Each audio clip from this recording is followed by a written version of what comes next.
Right now, in the heart of Washington, something remarkable is unfolding, and the opposition isn't leading the charge. For the first time in years, members of the Republican Party are standing against Donald Trump. Quietly, methodically, they're moving to constrain the authority he's desperate to preserve at all costs. Declarations of emergency, language usually reserved for wartime, and internal alarm are converging as legislative bodies step forward to establish boundaries. This transcends typical partisan skirmishes or fleeting news cycles. It's a fundamental test of whether American authority operates under constitutional law or the impulses of a single individual. Stay with me through the end, because the developments happening now could fundamentally alter how executive power functions in this country long after today's stories disappear. So picture this scene, late evening in the nation's capital, mobile devices illuminating throughout Capitol Hill, staffers exchanging urgent whispers, senators double-checking their screens to confirm what they're witnessing is actual reality. Because the commander-in-chief is enraged, not at political adversaries, not at journalists, but at members of his own coalition. And for the first time in recent memory, the resistance isn't originating from demonstrators beyond the iron gates. It's emerging from within the institution itself. And that's where genuine danger has always taken root. Because at this moment, Republicans are mounting a rebellion against Donald Trump. And no, this isn't the familiar internal MAGA friction or anonymous whispers designed to alarm financial backers. This represents something more substantive, more calculated, and far more significant, because it strikes directly at the single element Trump considers indispensable: unlimited executive authority.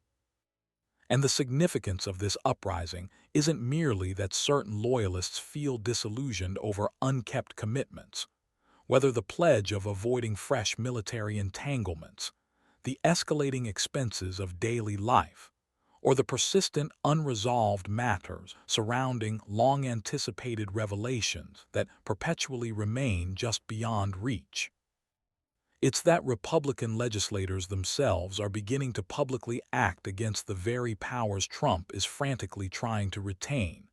And when that occurs, when the protective mechanisms inside the constitutional framework begin to engage, presidents don't respond with calm deliberation. They intensify. They dramatize situations. They invoke emergency powers. And that's precisely the dynamic we're observing play out in real time. A presidency leaning heavily into theatrical crisis, rhetoric to insulate itself from internal disintegration. Because at the core of this entire revolt lies a straightforward yet alarming truth that even experienced Washington observers struggle to articulate publicly. The president has been openly discussing the possibility of deploying military resources in ways that could entangle America in confrontation, not with some faraway enemy, but with its own treaty partners. And when Senator Chris Murphy articulated this reality in unambiguous language, it detonated like a political explosive. Because once you remove the bombast and the performance, what remains is a scenario that sounds preposterous until you recognize we've ceased being permitted to wave off these declarations as humor. Because Greenland isn't vacant territory on some development blueprint. It belongs to Denmark. Denmark stands as a NATO member, and NATO's foundational doctrine is mutual protection, meaning any armed action against that land isn't merely symbolic. It's a legal and geopolitical catastrophe that theoretically positions the United States in direct confrontation with European allies. And the reality that lawmakers must now earnestly explain this to the American public signals just how untethered the discourse has become. because no voter cast a ballot for a presidency that threatens armed conflict with allies over territorial expansion talk. Yet here we stand, analyzing statements, evaluating hypotheticals, and watching Trump's own party members discreetly but decisively attempt to close the door before it gets forced wide open. And this is where Trump's perspective becomes essential to comprehending the resistance, because he doesn't interpret international relations as partnerships or agreements or collective security frameworks. He interprets everything as real estate, as negotiating leverage, as transactions that can be compelled through sufficient pressure. And that mentality might succeed in corporate negotiations, but in international affairs, it results in casualties. And Republican senators recognize this reality. They comprehend that once a president presents military intervention as viable, the governmental apparatus begins mobilizing whether Congress approves or not, which explains why the War Powers Act suddenly transformed into the central battleground, not as some abstract constitutional discussion, but as an emergency brake system. And when that brake engaged, when Republicans aligned with Democrats to advance legislation restricting the president's capacity to act without congressional authorization, Trump didn't respond through negotiation or reasoned persuasion. He responded with fury, vulgarity, and political intimidation. Because that's the inevitable response when someone who perceives power as inherently personal discovers it's actually circumstantial. And the reported telephone exchange with Senator Susan Collins wasn't merely about one legislative vote. It concerned the profound shock of learning that allegiance has boundaries. That even within his own party, certain lines cannot be violated without facing opposition. And for Trump, that opposition registers as existentially threatening, because his entire second-term blueprint depends on projecting dominance, inevitability, and absolute control. And nothing undermines that perception faster than party members publicly refusing his demands, especially when the subject involves war authority and constitutional limits. And here's where the narrative accelerates velocity, because confronted with resistance, Trump doesn't withdraw. He recontextualizes. He grasps for the vocabulary of emergency, proclaiming extraordinary actions not merely as administrative instruments but as political armaments.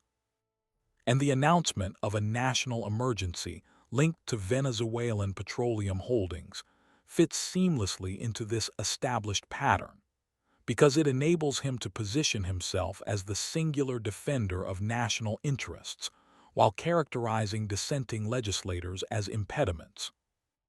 Even though the underlying reality proves far more intricate, involving protracted timelines, massive multinational corporate stakes, questionable infrastructure readiness, and advantages that would primarily benefit international energy conglomerates rather than average citizens.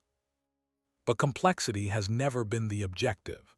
The objective is supremacy, deflection, and narrative monopolization, because emergencies alter the procedural rules.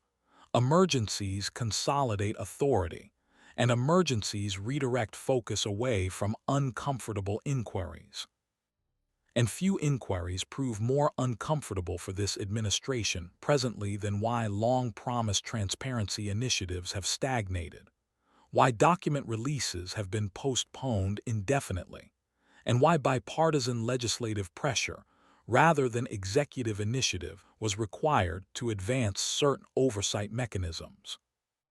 And when lawmakers like Sheldon Whitehouse begin discussing openly about Inspector General compliance shortfalls and unanswered procedural timelines, it transmits something important, not a verdict, not an allegation, but serious concern that established process itself has fractured. And that concern is exactly what Trump cannot tolerate, because his political continuation depends not simply on prevailing in debates, but on exhausting the populace, overwhelming the information space, and ensuring every controversy competes for limited attention. And that's why these threads, Republican insurrection, war powers constraints, emergency proclamations, and stalled transparency efforts, aren't disconnected narratives. They're identical stories examined from divergent perspectives. A presidency attempting to outpace accountability by accelerating disorder. And Republicans who previously approved everything reflexively are now calculating the price of complicity, measuring institutional harm against party loyalty, and understanding that without action now, they may not recognize the constitutional framework later. Because once a president openly declares he's guided exclusively by personal judgment and not by statutory law, international treaties, or historical precedent, the question stops being partisan and becomes structural. And that's the historical moment we occupy. A moment where behind secured doors, Republicans are questioning themselves whether constraining Trump constitutes an act of disloyalty or an act of constitutional preservation. Because history doesn't memorialize who generated the loudest social media noise. It memorializes who intervened when foundational rules were bending toward their fracture point.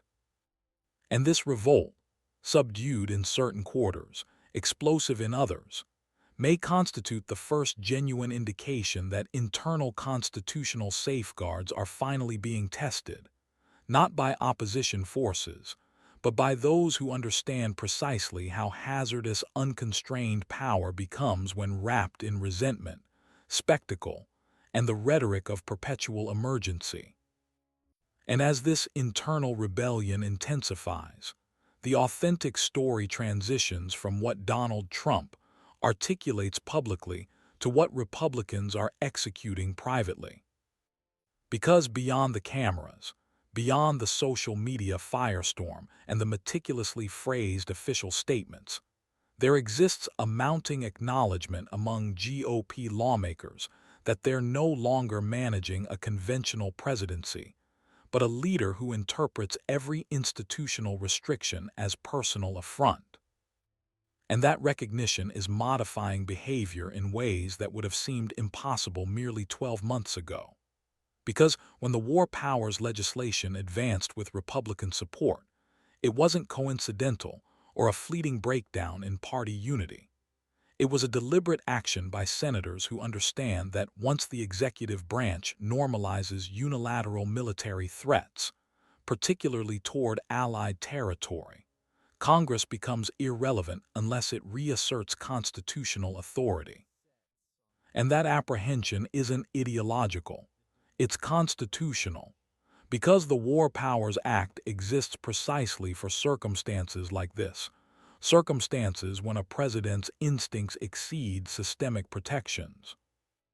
And the fact that Trump reacted with profanity, coercion, and threats of political annihilation only reinforces the worry that his decision-making methodology is propelled less by calculated strategy and more by impulse, grievance, and legacy fixation.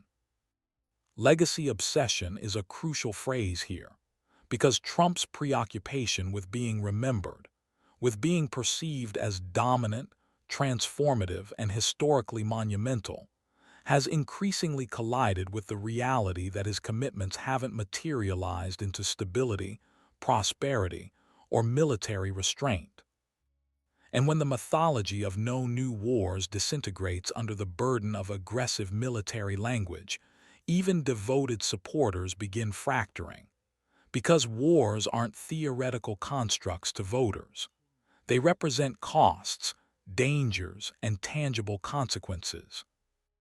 And Republicans facing re-election campaigns understand that no quantity of branding can market a confrontation with allies as triumph, which explains why Trump's pivot toward emergency powers feels less like authentic leadership and more like desperation. Because emergencies permit him to circumvent legislative debate, marginalize opposition voices, and reframe resistance as treasonous sabotage. And this approach possesses extensive historical precedent, not exclusively in American governance, but internationally, where leaders sensing their authority eroding grasp for extraordinary measures to freeze the political moment in their advantage.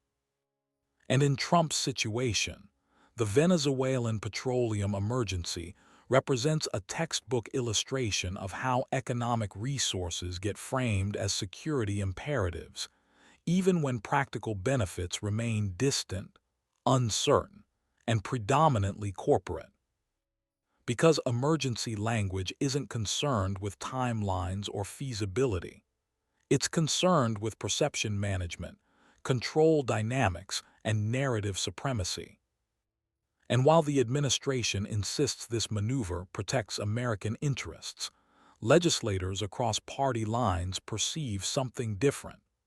A calculated distraction engineered to redirect attention away from congressional oversight, internal party dissent, and intensifying examination of executive follow-through. And this is where Trump's relationship with his own party becomes increasingly antagonistic, because he doesn't merely desire support, he demands absolute submission. And when senators assert institutional independence, he processes it as betrayal rather than constitutional governance, publicly threatening their political careers while privately depending on their votes for judicial appointments, legislative agenda items, and institutional protection. And that contradiction exposes the fragility of his position, because power relying on intimidation rather than coalition building eventually consumes itself.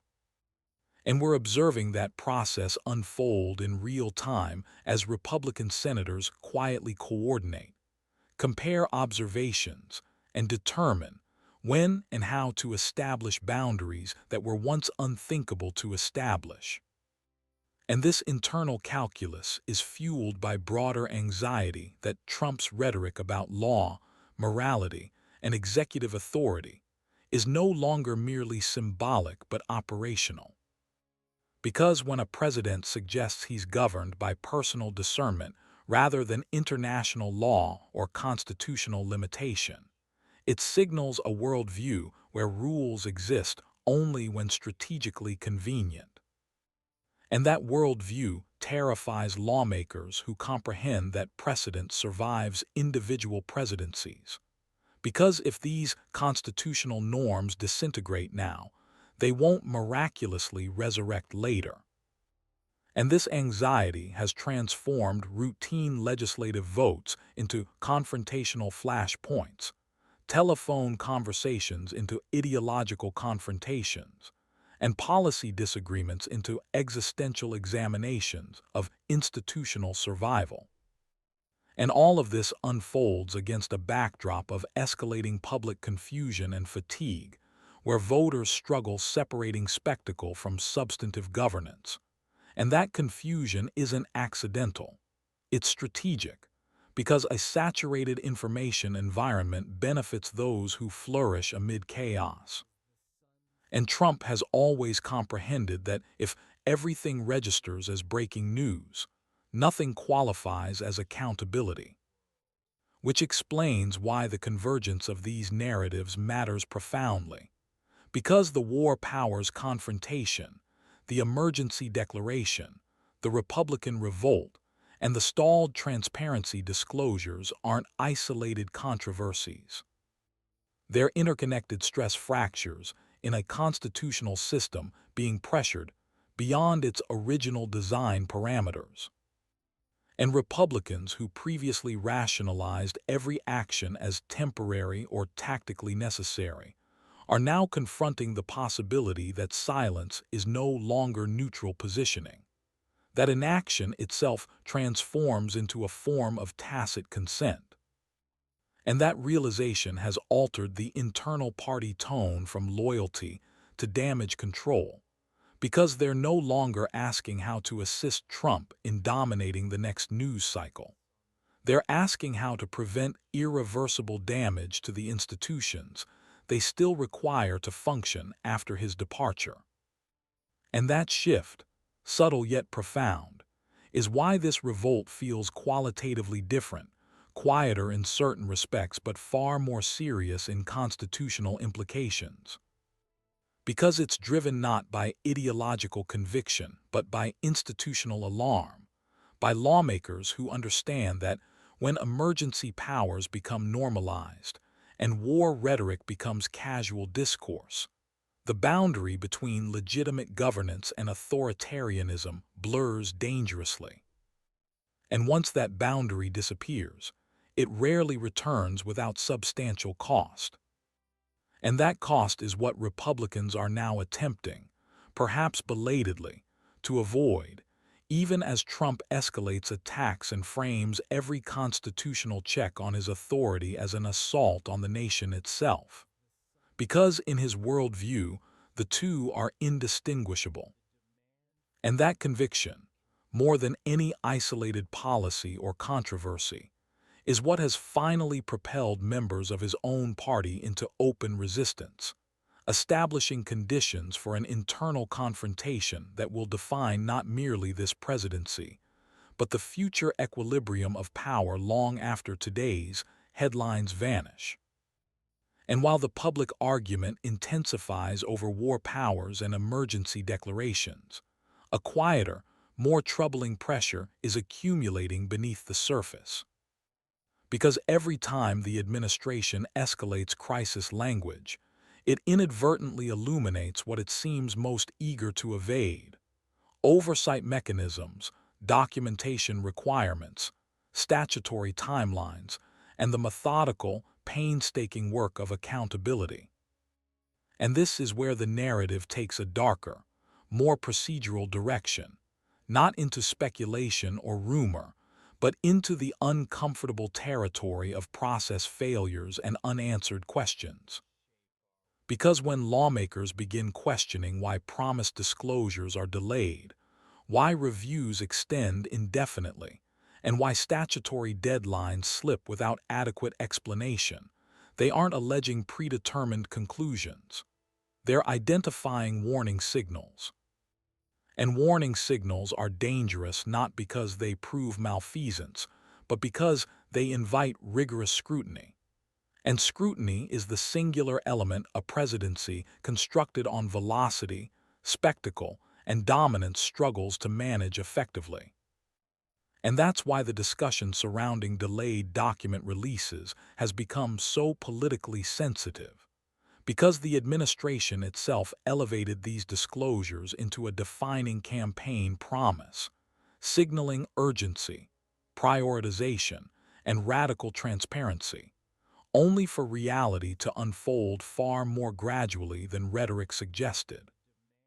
And when senators like Sheldon Whitehouse begin publicly describing the gap between expectation and execution, emphasizing specific numbers, timelines, and compliance requirements rather than theories, it reframes the issue entirely, transforming it from a political talking point into an administrative credibility examination.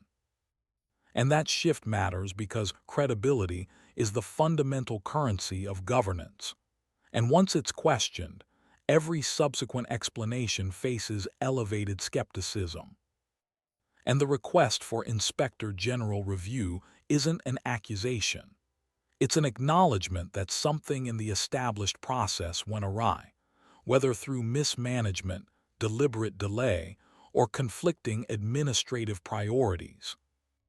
And for an administration already combating internal revolt, that type of inquiry compounds the pressure, because inspectors general operate outside political theater, dealing in memoranda, official records, and documented chains of decision-making authority.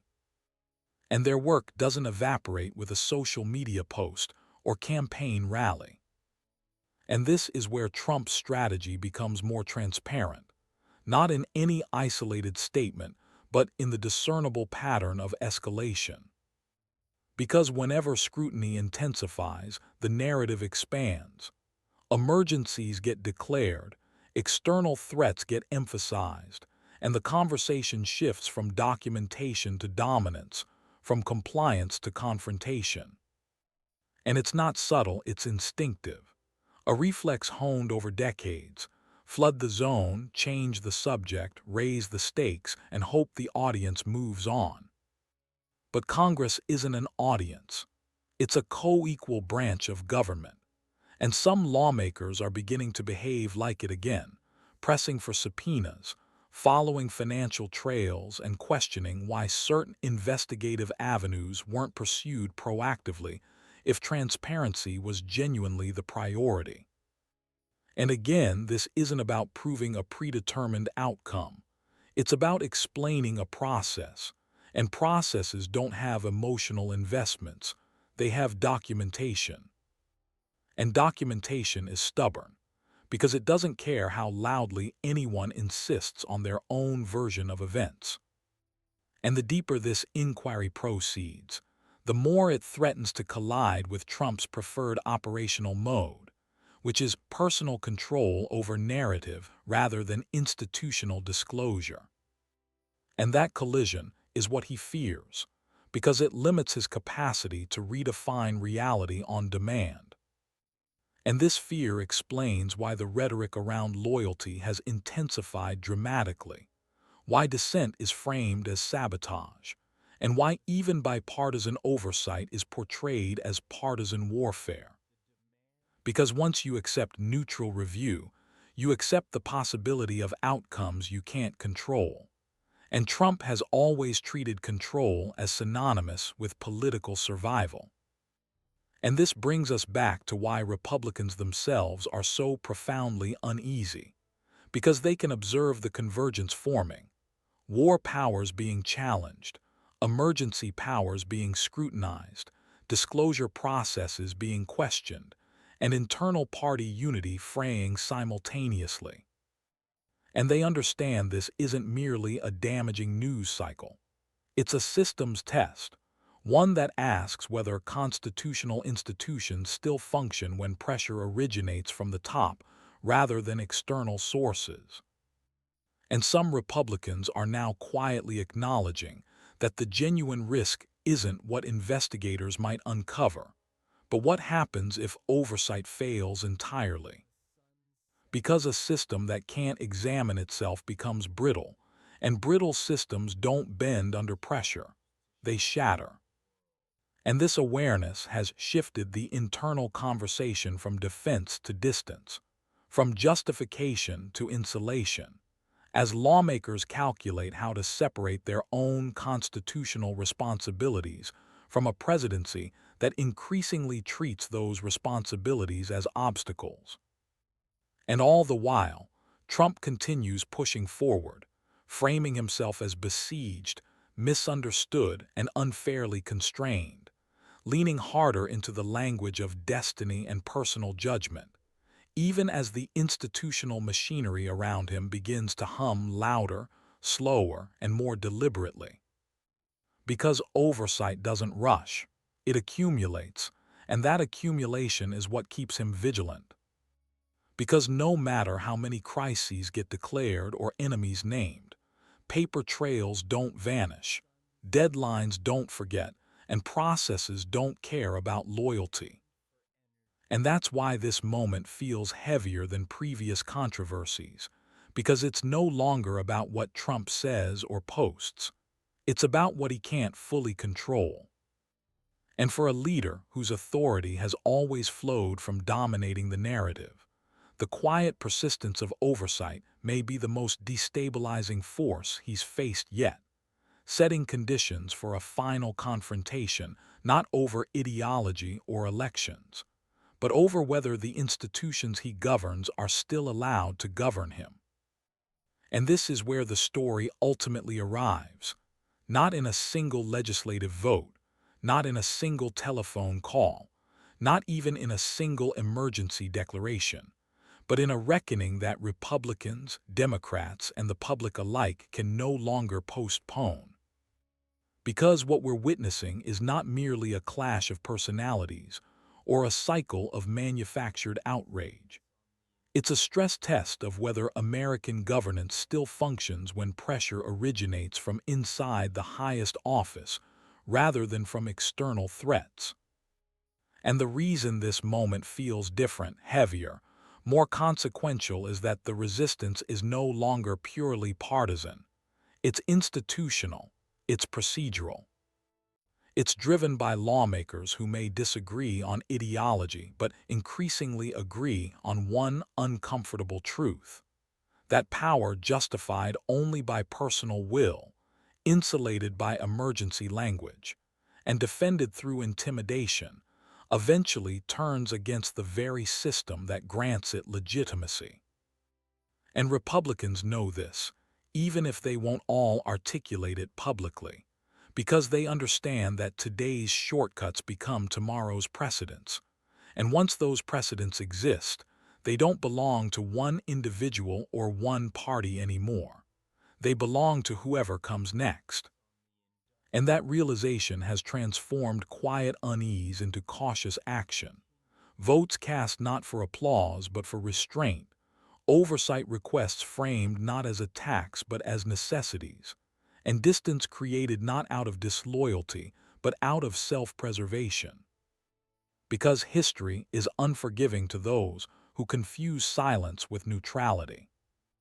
And Trump, for all his bravado, senses this shift, which explains why his rhetoric has grown sharper, his framing more apocalyptic, and his reliance on emergency powers more pronounced. Because leaders who feel control slipping don't slow down, they accelerate, they raise the stakes, they demand loyalty tests, and they insist that only they can protect the nation from collapse, even as their own actions create the instability they warn against. And that paradox is at the center of this presidency's final act. A leader obsessed with legacy but increasingly boxed in by process. A party torn between short-term alignment and long-term survival. And institutions forced to choose whether they will be performative or functional when it matters most. And for the audience watching this unfold, the temptation is to treat it as just another chapter in a long-running political drama. But that would miss the point entirely. Because the real question isn't whether Trump wins the next argument or dominates the next news cycle. It's whether the rules that govern power are still stronger than the people who temporarily hold it. And that question doesn't belong to politicians alone. It belongs to voters, to citizens, to anyone who expects stability rather than spectacle from leadership. And as this revolt continues, as oversight grinds forward, and as emergency narratives collide with constitutional limits, the outcome will tell us something profound about where American democracy actually stands, not in theory but in practice. Because systems don't fail all at once. They erode gradually, challenged, tested, and normalized until someone finally says no. And right now, that no is coming not from the outside but from within, from Republicans who understand that stopping a leader from going too far is not betrayal, it's responsibility. And whether that responsibility holds under pressure will shape not just this presidency, but the rules every future president inherits. Which is why this moment matters so much, why it deserves attention beyond outrage, and why it demands engagement, scrutiny, and conversation. Because democracy doesn't protect itself. It relies on people willing to defend it when it's inconvenient, uncomfortable, and politically risky. And that defense, quiet or loud, is the real story unfolding behind the headlines. One that will be written not by declarations or threats, but by the choices made when power meets its limits. And the world is watching to see whether those limits still mean something. If you found this analysis valuable, hit that like button and join us here at U.S. Capitol Unmasked for more independent political analysis. What do you think? Are these institutional safeguards strong enough? Let me know in the comments below.